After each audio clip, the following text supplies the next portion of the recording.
Parents and teachers, this is Seth with SethPerler.com, and I'm here in this video to give you the quick 3-minute version of what is executive function. I'm going to tell you the key things that you need to know here about executive function. So first of all, the thing that you need to know is if you have a student or a child who is struggling in school, they probably struggle with executive function.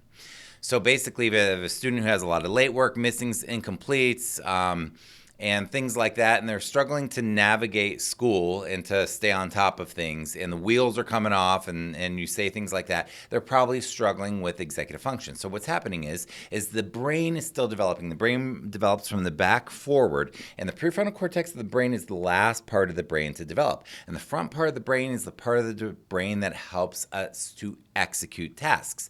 Some people, that part of their brain is developed really well. Their left brain, they're linear, they're structured, they're systems-oriented people. They're very good at executing tasks. And the task that we're concerned about here with your kids is usually getting homework done, studying, doing their chores, doing their responsibilities, and things like that. So what is happening is that in order to execute on these tasks, executive function, the word execute, in order to execute on these important tasks that they need to get done, they need to do things like plan, organize, manage time, prioritize, self-start, follow through, things like that. So there are many things that describe executive function, but those are some of the aspects of executive function. And if they struggle with those things, they're struggling with executive function. So in order to learn how to work with executive function, have better executive function, one, we need to develop better executive function skills, develop better systems. But two, we also have to be able to deal with the number one problem with executive function, which is resistance. I don't feel like it. I'll do it later. I'll do it tomorrow. This is stupid. Why do I have to do this? Excuses after excuses, anything. The nervous system is resisting.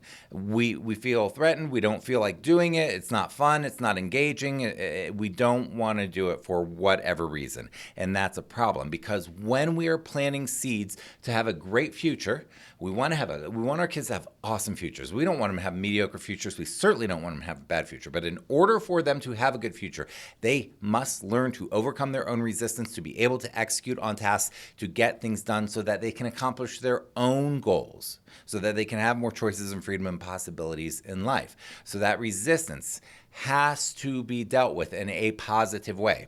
Now, number one problem for these students is the resistance, is not feeling like doing something, and how do we learn to get over it, and how do we build the skills to execute on top of that? But another problem that happens is that these kids are often shamed. They are often told you're lazy, you're unmotivated, you're not trying hard enough, you just don't care about school.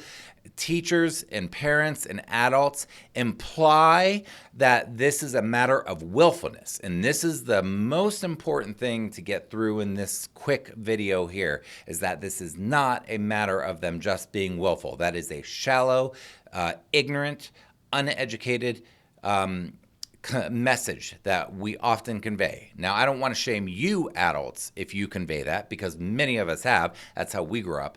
But that does not take into account what is going on developmentally in the brain. Okay, this is brain development. This is not shame. This is not, I'm going to punish this kid so that they do what they need to do. Okay, so we need to really understand that. If we want to empower kids to plant seeds, to have a great life now, and help them plant seeds so that they have a great future, we have to compassionately educate them. And we have to really understand what's going on with executive function. So I hope this video has helped you. Again, my name is Seth Perler. I send out a free blog every single week to help families who are struggling with this figure out how to help their children navigate this thing called education. Please sign up and subscribe on my blog. You can subscribe on the YouTube channel as well, and tell me what you think in the YouTube comments below. Does this resonate with you? What are your thoughts about this video? Please share this with somebody today, and I hope you have a fantastic day, and I hope that this helped you. See you soon.